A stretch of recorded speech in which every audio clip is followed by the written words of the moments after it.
Start काम coaching institute की live class में मैं पंकज आपको इतिहास पढ़ाऊंगा आज, और आप लोग पढ़िए, जो भी सवाल होंगे आप देखिएगा, ठीक है। इतिहास को हम 3 भागों में बांट कर पढ़ते हैं।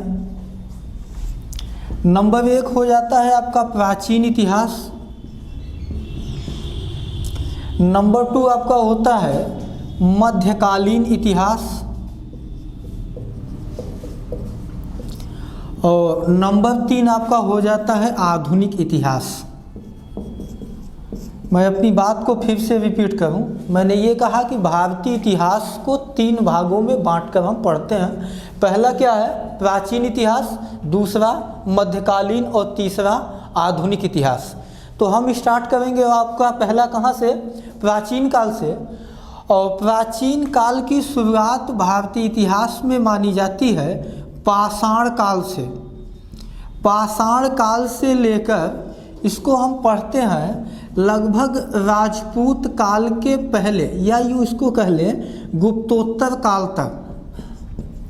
गुप्तोत्तर काल तक तो भारतीय का प्राचीन इतिहास पाषाण काल से लेकर गुप्तोत्तर काल तक चलता है। पाषाण काल से लेकर गुप्तोत्तर काल तक। लेकिन आज हम जो स्टार्ट करेंगे टॉपिक, वो पाषाण काल नहीं स्टार्ट करेंगे, बल्कि हम पहला टॉपिक जो स्टार्ट करेंगे सिंधु सभ्यता स्टार्ट करेंगे।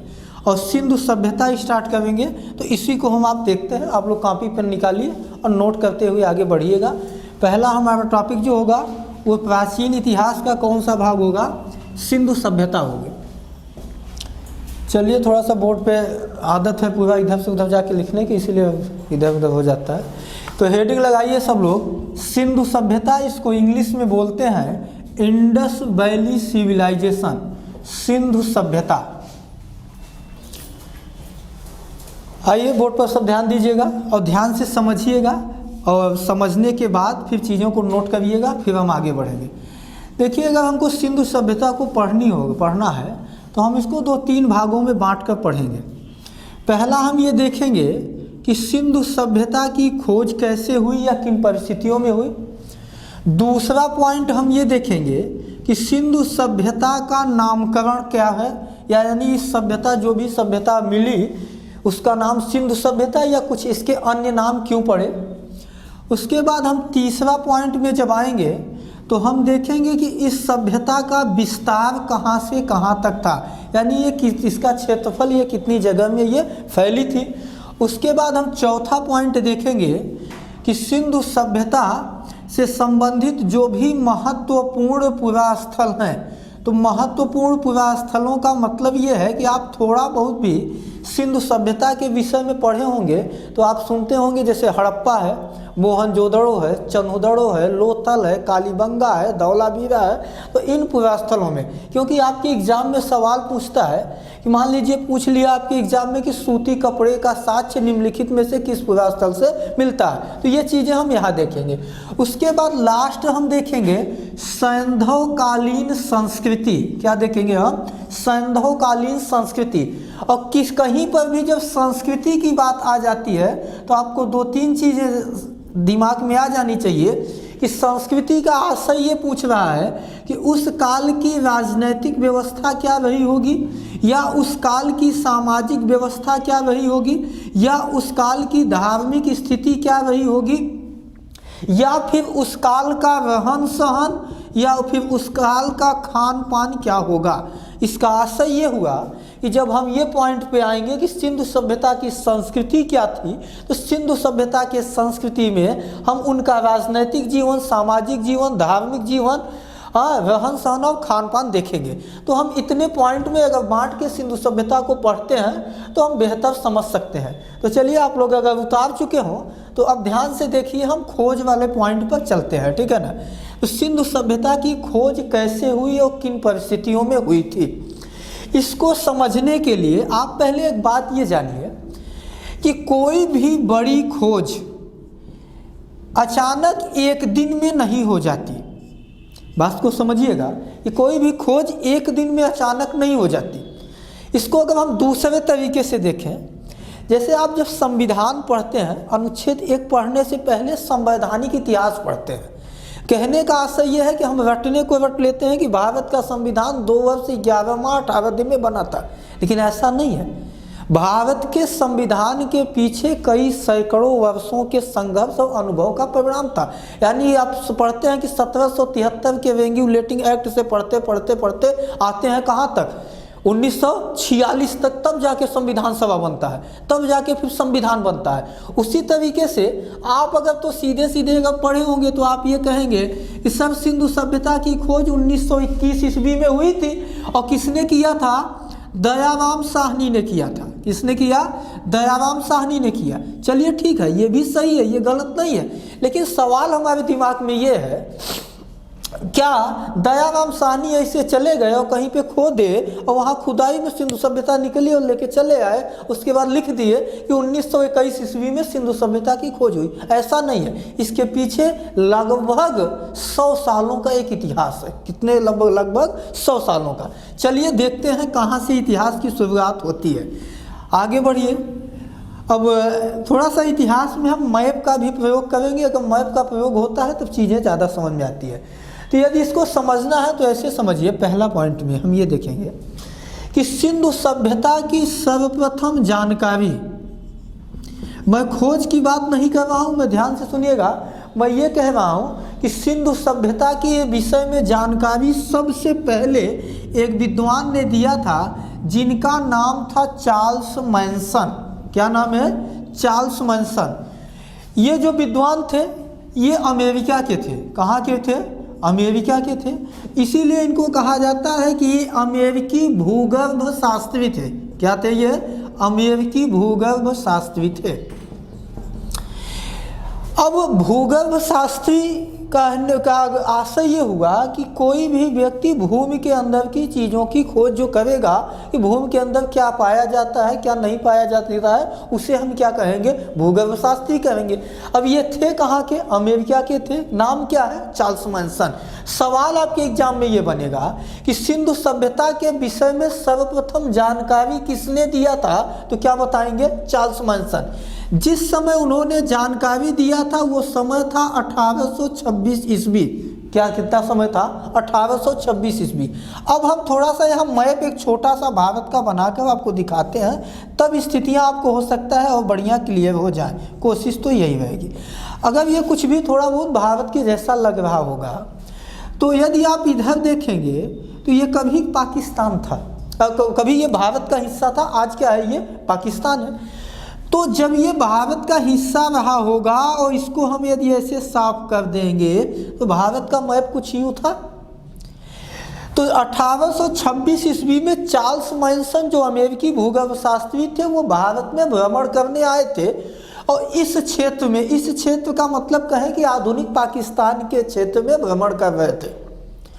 और यहाँ की धरातलीय बनावट को देखकर, क्या देखकर? उन्होंने धरातलीय बनावट को देखकर चार्ल्स मैनसन ने एकमात्र संदेह व्यक्त किया था कि यदि इस क्षेत्र की हो सकता है बृहद खुदाई करवाई जाए तो यहाँ कोई सभ्यता दबी पड़ी मिल सकती है। ऐसा किसने कहा? चार्ल्स मैनसन ने। कब कहा? 26 ईस्वी में, 1826 में। उनके बताने का आधार क्या था? उनके बताने का आधार धरातलीय बनावट थी।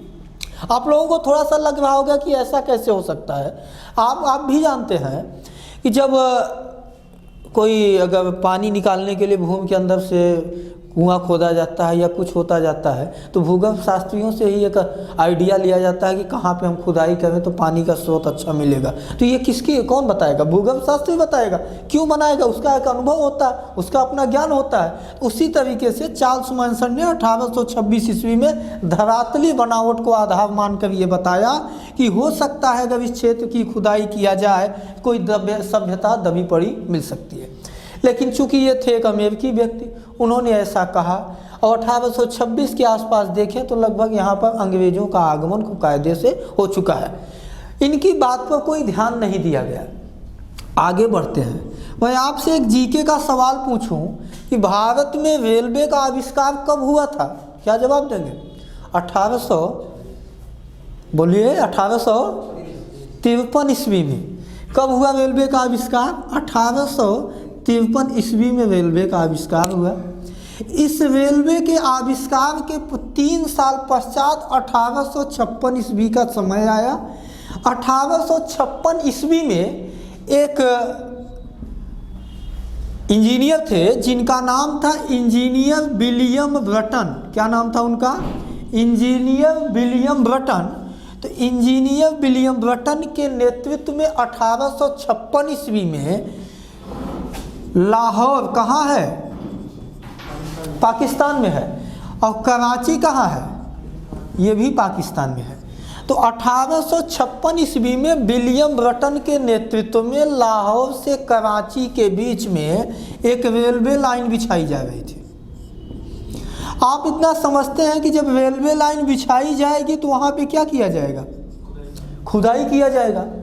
जब 1856 में विलियम ब्रटन के नेतृत्व में लाहौर से कराची के बीच रेलवे लाइन बिछाने के लिए खुदाई हो रही थी, तो इस खुदाई में ज़मीन के अंदर यानी भूमि के अंदर से कुछ ऐसी वस्तुएं मिलना प्रारंभ हो गई जो यह बता रही थी या जो यह जिनसे यह स्पष्ट होता था कि हो न हो इसके नीचे अगर खुदाई किया जाए तो कोई न कोई सभ्यता दबी पड़ी मिल सकती है।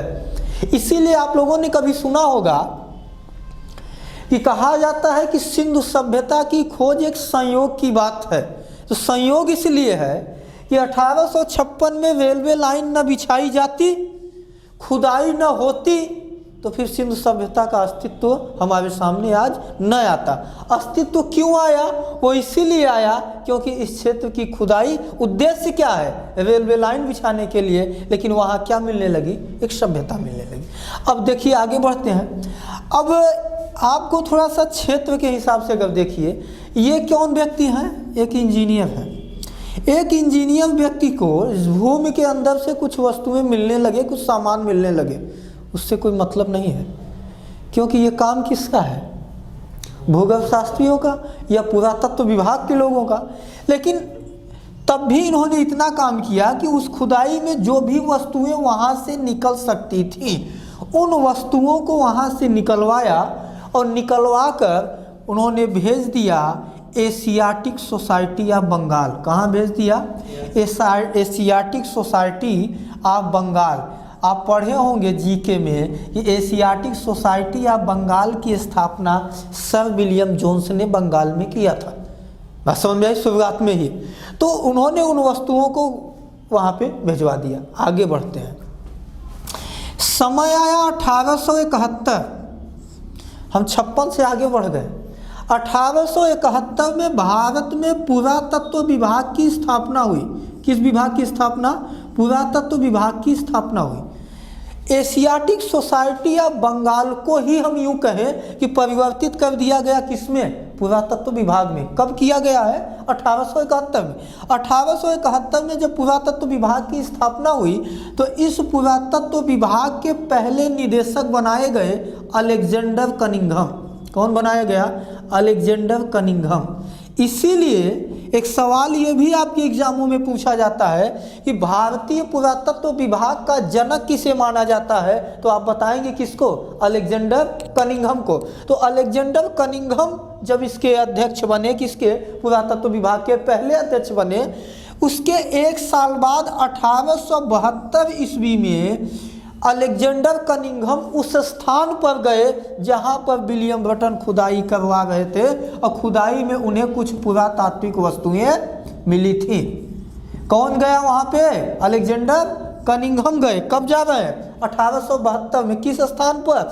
जहां पर विलियम ब्रटन को खुदाई में कुछ पुरातात्विक वस्तुएं मिली थी। आगे बढ़ा जाए। अलेक्जेंडर कनिंघम उस क्षेत्र पर गए तो उस क्षेत्र का भ्रमण तो किया, लेकिन वो किसी खास निष्कर्ष पर नहीं पहुंच सके। इसका मतलब ये है कि इसके कई कारण हो सकते हैं। कारण ये भी हो सकता है कि दृढ़ इच्छा शक्ति की कमी रही होगी, या तो उनका अपने ज्ञान के हिसाब से लग रहा होगा कि हो सकता है ऐसे 2-4 चीज़ें खुदाई में मिल गई, दबी पड़ी मिल गई, ये चीज़ें हो सकती हैं। कुल मिला के कहने का, अलेक्जेंडर कनिंघम पुरातत्व विभाग का निर्देशक बनने के बाद इस क्षेत्र में गए तो, लेकिन इस क्षेत्र की कोई खुदाई उदाई नहीं करवाए। आगे चले, इतनी बातें क्लियर हो गई। चलिए अभी एक आध पॉइंट और नीचे हो जाएगा।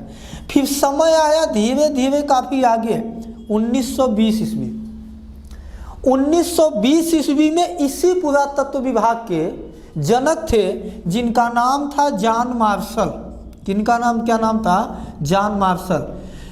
1920 ईस्वी में जॉन मार्शल ने यह किया कि जॉन मार्शल भी उस क्षेत्र में घूमने गए जहाँ से पुरातात्विक वस्तुएं मिली थी। कब मिली थी? 1856 ईस्वी में। 1856 ईस्वी में जॉन मार्शल उस क्षेत्र का दौरा किया, भ्रमण किया, और भ्रमण करने के पश्चात उन्होंने वो इस निष्कर्ष पर पहुँचे कि यदि इस क्षेत्र की बृहद खुदाई करवाई जाए तो यहाँ कोई न कोई सभ्यता या कोई न कोई साक्ष्य हमको अवश्य मिलेगा। अतः जॉन मार्शल ने नियुक्त किया इसके लिए दयाराम साहनी को, और यही दयाराम साहनी 1921 ईस्वी में पहुँचते हैं और उस स्थल की खुदाई करवाते हैं। तो एक बड़ी सभ्यता जिसमें मकान भी, पक्की नालियाँ भी, नगरीय व्यवस्था जैसी पूरी सब कुछ मिलता है।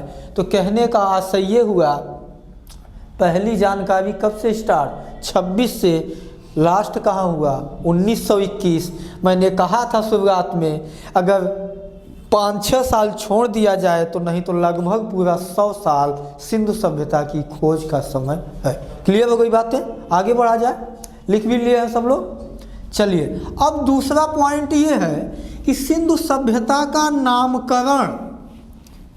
तो सिंधु सभ्यता का नामकरण यानी सिंधु सभ्यता के और अन्य नाम कौन कौन से हैं, या 1921 ईस्वी में 21 ईस्वी में दयाराम साहनी ने जिस सभ्यता की खोज की थी उसका नाम सिंधु सभ्यता क्यों पड़ा, हमको यही देखना है। तो पहले हम ये देखते हैं कि सभ्यता के नाम कितने हैं। तो पहला नाम तो जिससे हम बार बार हम लोग बुला रहे हैं उसका नाम क्या है? पहला सिंधु सभ्यता। दूसरा, इस सभ्यता को हड़प्पा सभ्यता भी कहा जाता है। ये भी नाम आप सुने होंगे। तीसरा नाम इसका सिंधु सरस्वती सभ्यता भी कहा जाता है।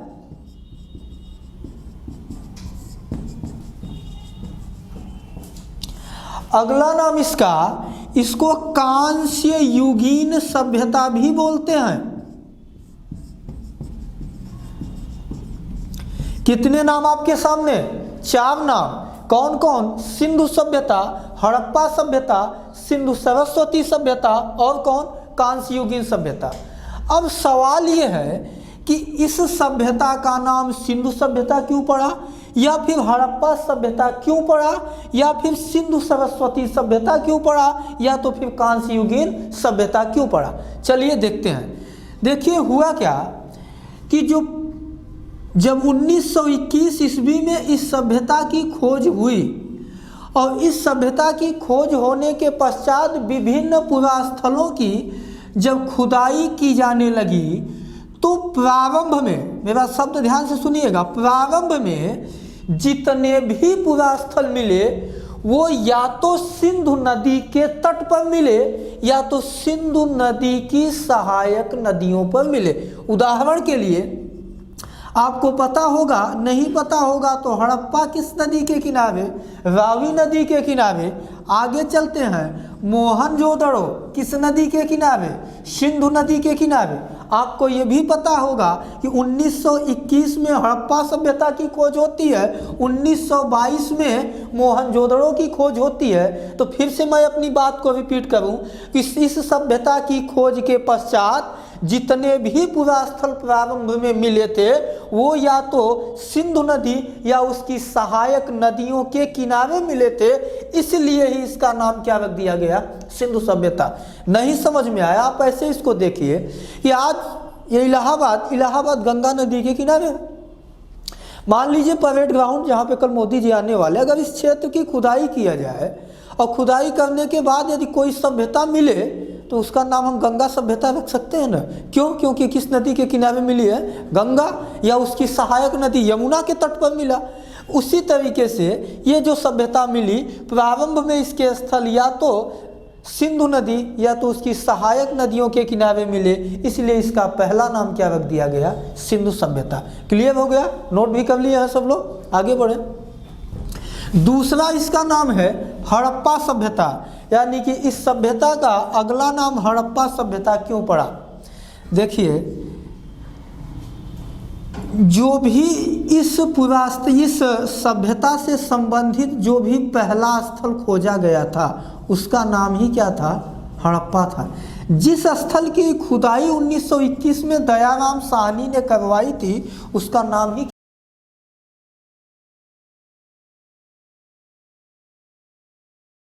क्या था, हड़प्पा था। तो इस सभ्यता से संबंधित खोजा जाने वाला पहला स्थल हड़प्पा था, इसलिए इस सभ्यता का दूसरा नाम क्या रख दिया गया, हड़प्पा रख गया। क्लियर, आगे भी। तीसरा है सिंधु सरस्वती सभ्यता। मैं आपसे ये कह रहा था कि मेरे एक शब्द पर ध्यान दीजिएगा, मैं एक शब्द प्रयोग किया था प्रारंभ, कि प्रारंभ में जब खुदाई हुई तो ज़्यादातर स्थल कहाँ मिले थे, सिंधु या उसकी सहायक नदी के किनारे, लेकिन बाद में ज़्यादातर स्थल किस नदी के किनारे मिले, सरस्वती नदी के किनारे। तो इसका मतलब है कि इस सभ्यता से संबंधित जो भी पूरा स्थल है वो या तो सिंधु एवं उसकी सहायक नदी के किनारे या तो किस नदी के किनारे मिले हैं, सरस्वती नदी के किनारे। तो दोनों नदियों के नाम के आधार पर इसका नाम क्या रख दिया गया है, सिंधु सरस्वती सभ्यता। हाँ, 1 2 3 नाम तो क्लियर हो गया, लेकिन यदि आपसे ये पूछ लिया जाएगा कि सिंधु सभ्यता का कौन सा नाम प्रस्तावित नाम है, यानी इस नाम की प्रस्ताव किया गया है, तो प्रस्तावित नाम पूछा जाएगा तो क्या बताएंगे, सिंधु सरस्वती सभ्यता बताएंगे। कौन सा नाम है ये है सिंधु सभ्यता का प्रस्तावित नाम। इसके आगे ब्रैकेट में लिख लीजिएगा कि सिंधु सरस्वती सभ्यता जो नाम है ये कौन सा नाम माना जाता है, प्रस्तावित नाम माना जाता है। आगे बढ़ते हैं। इस सभ्यता का चौथा नाम जो है वो कौन सा है, कांस्य युगीन सभ्यता। इस शब्द को पढ़िएगा तो उसमें आगे एक शब्द बना हुआ लगा हुआ है क्या, कांसा। क्या है, कांसा। चूंकि इस काल के लोग यानी सैंधववासी अपने जीवन में या अपने जीवन की जो भी आवश्यकताएं थी धातुओं में, उनमें जो भी वस्तु धातु प्रयोग करते थे वो कौन सी धातु थी, कांसा। तो चूंकि इस काल में कांसे का प्रयोग अधिक किया जाता था, इसलिए इस काल को हम कांस्य युगीन सभ्यता के नाम से भी जानते हैं। लेकिन एक चीज और ध्यान रखिएगा, मानव के द्वारा यदि पूछा जाए कि सबसे पहली बार खोजी गई धातु कौन सी थी, तो मानव के द्वारा खोजी गई पहली धातु तांबा थी। उसके बाद फिर अगर आपसे पूछा जाए कि दूसरी धातु कौन थी, तो मानव के द्वारा खोजी गई दूसरी धातु टिन थी।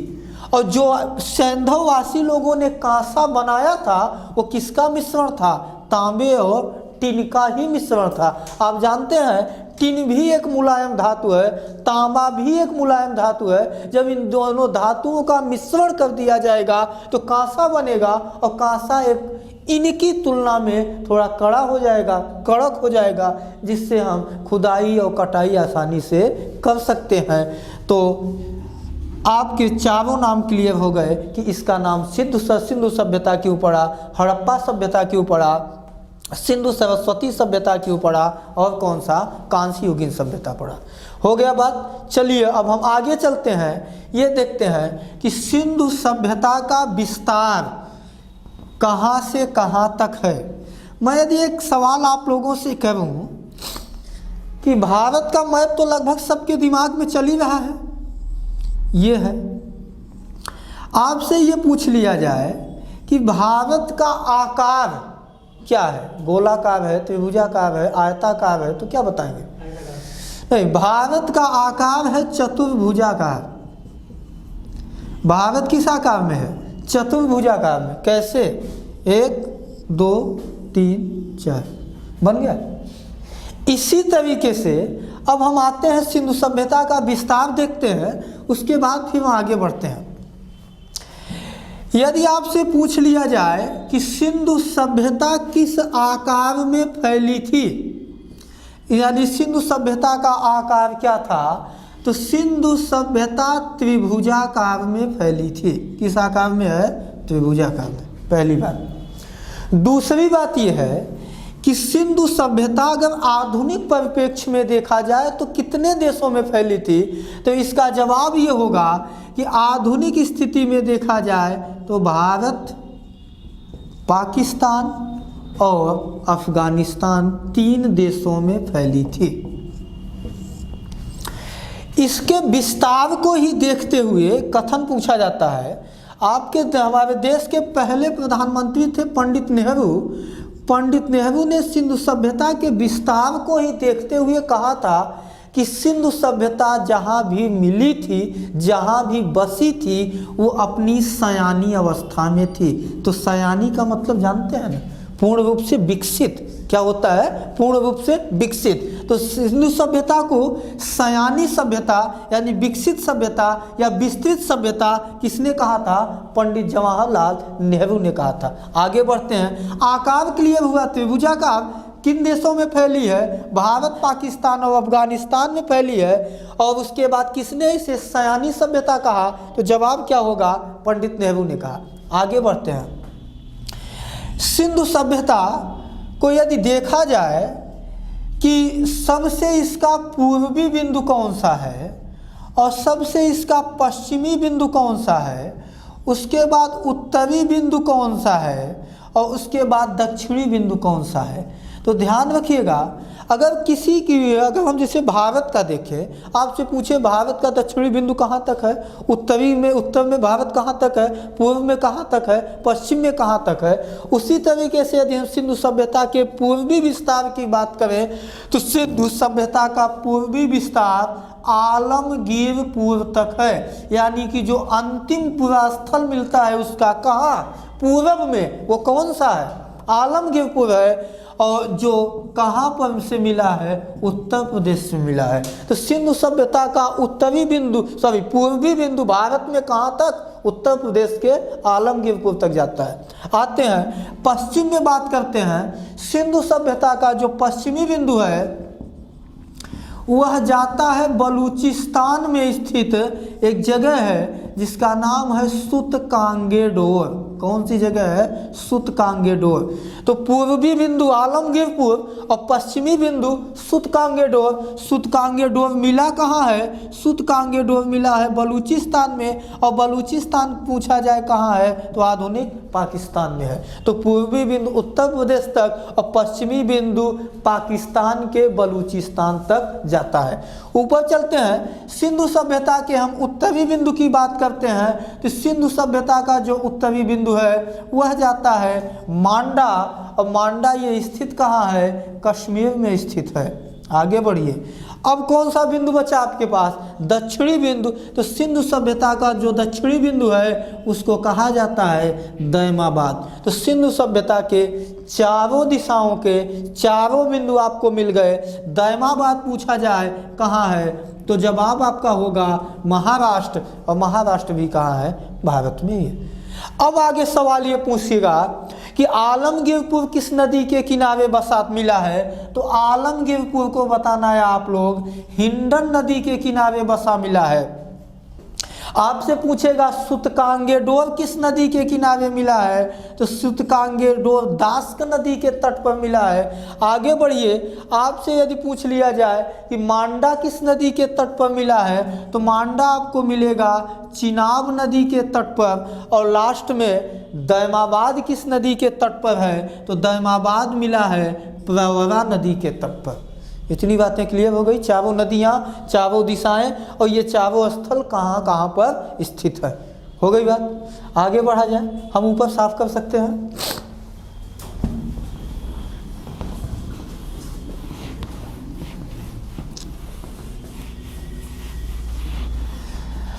अब इनके अभी हम विस्तार की ही बात करेंगे।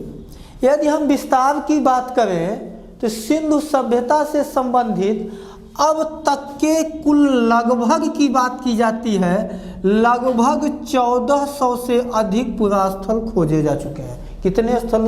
1400। अगर आप देखें तो पहला स्थल की खुदाई कब हुई थी? 1921। अब क्या चल रहा है? 2020। इस बीच में कितने स्थल लगभग खोदे जा चुके हैं? 1400। अब इन 1400 स्थलों में से कितने स्थल कहाँ पाए गए हैं, हम इसको देख लेते हैं। देखिए, लगभग 900 प्लस स्थल पाए गए हैं भारत में। कितने स्थल? 900 प्लस स्थल मिले हैं भारत में। आगे बढ़ते हैं, लगभग 400 प्लस स्थल मिले हैं पाकिस्तान में, और उसके बाद लगभग 3 से 4 प्लस स्थल आपको मिल जाएंगे अफगानिस्तान में। लेकिन अफगानिस्तान के 2 स्थलों का नाम आपको याद रखना होगा, लगभग 2 स्थलों का नाम याद रखना होगा। वो कौन कौन? नंबर 1 मुंडिगाक और नंबर 2 सुतुरगोई। कौन कौन? नंबर 1 मुंडिगाक और नंबर 2 सुतुरगोई। ये दोनों पुरास्थलों को पूछता है कि मुंडिगाक कहाँ से मिला है और सुतुरगोई कहाँ से मिला है, तो ये दोनों बताइएगा आपको कहाँ से मिले हैं? अफगानिस्तान से। तो 9 4 13, मैंने कितना बताया है? लगभग 1400। और लगभग 1400 का आशय ये हुआ कि 900 प्लस, फिर 400 प्लस, फिर कितना है? 3 से 4।